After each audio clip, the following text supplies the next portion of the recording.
দেখো আজকে একটা সোনার বার্থডে ছিল, আমরা সবাই একসঙ্গে রান্না করলাম। প্রথম ডালটা রান্না করেছি, তারপর নুন হলুদ দিয়ে আলু ভেজে নিয়েছি, চিকেন রান্না করব। তো দেখো সরিষার তেল বেশি করে দিয়ে তেজপাতা জিরা ইলাচি ফোড়ন দিয়েছি, পেঁয়াজটা লালচা করে ভেজে নিলাম।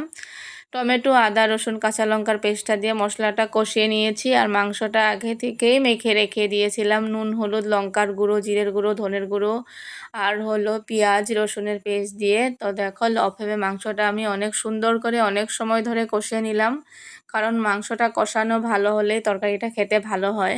তারপর ঝোল এড করে দিলাম, ঝোলটা গরম জলে দেওয়া যায় ঠান্ডা জলও দেওয়া যায়, তো আমি ঠান্ডা জলে অ্যাড করেছি। তো দেখো মাংসটা আমি এখন হাই ফ্লেমে রান্না করব। তারপর এখানে সিক্রেট মশলা দিয়ে মাংসটা নামিয়ে ফেললাম। তারপর আমরা এখানে সবে চা খেয়ে নিলাম, অল্প গল্প করলাম। তারপর আবার পায়েসটা বসিয়ে দিলাম, পায়েসটাও হয়ে গেল।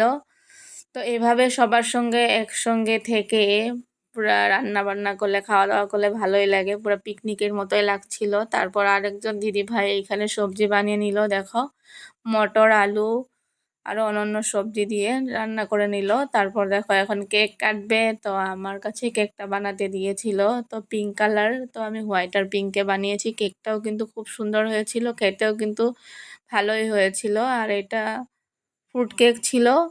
তো দেখো মোনাটা অনেক কিউট, ও আমার কাছে আর্ট শিখে বাড়িতে এসে। তো আমাদের বাড়ির পাশেই থাকে, আমরা সবাই খুব মজা করলাম, অনেক দিদিভাই এসেছিল এখানে। তো দেখো খুব কিউট কিউট মোনাটা, দেখো তো কেকটা কেটে নিল। আর পিঙ্ক কালার কেক দেখে তো আনন্দে ভরে গিয়েছে, সবার পছন্দ হয়েছে, কারণ মেয়েগুলা এমনিতেই পিঙ্ক কালারটা অনেক ভালোবাসে।